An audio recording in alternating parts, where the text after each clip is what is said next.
Épisode 2. Le passé caché de Jean-Pierre. Après la découverte du meurtre de Jean-Pierre Dufresne, les gendarmes s'attaquent à la tâche la plus difficile. Comprendre pourquoi un homme sans histoire a été tué de manière aussi violente. Les premiers indices semblent indiquer un crime passionnel ou une vengeance, mais rien n'explique vraiment pourquoi Jean-Pierre a été ciblé. C'est alors qu'une autre piste s'ouvre à eux. En creusant dans le passé de Jean-Pierre, ils découvrent un détail inattendu. Malgré sa vie modeste, il possédait un petit pécule. L'ouvrier agricole, vivant seul dans sa maison isolée, avait hérité de sa grand-mère décédée une somme d'argent considérable et quelques biens immobiliers. À Golencourt, tout le monde savait qu'il n'était pas riche, mais peu imaginaient qu'il avait accumulé une telle fortune. Son train de vie frugal masquait un capital important.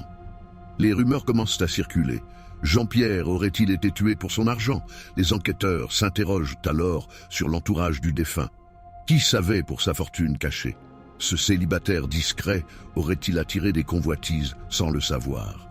En interrogeant les voisins, les gendarmes apprennent que des personnes peu connues avaient été aperçues près de chez lui dans les semaines précédant sa mort.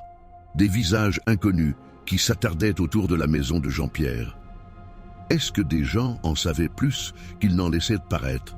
Les enquêteurs commencent à imaginer que la mort de Jean-Pierre Dufresne pourrait être liée à une escroquerie, mais cette hypothèse soulève encore plus de questions.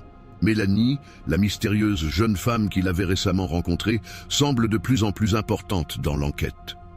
Elle aurait été vue plusieurs fois près de chez lui et les gendarmes s'interrogent sur son rôle dans cette histoire. Est-ce qu'elle a joué un rôle actif dans l'entourage de Jean-Pierre ou a-t-elle été manipulée par d'autres pour obtenir des informations sur sa fortune? Tout reste flou, mais une chose est sûre, ce meurtre, apparemment simple, cache une toile d'araignée bien plus complexe. Les enquêteurs le sentent bien, ils ne sont qu'au début d'un labyrinthe de mystères, l'argent, l'isolement de Jean-Pierre et les mystérieuses personnes qui tournaient autour de lui. L'enquête prend une nouvelle direction et chaque réponse semble en appeler d'autres. Qui sont ces nouvelles personnes dans la vie de Jean-Pierre? La suite de l'enquête vous réserve bien des surprises. Découvrez-le dans le prochain épisode.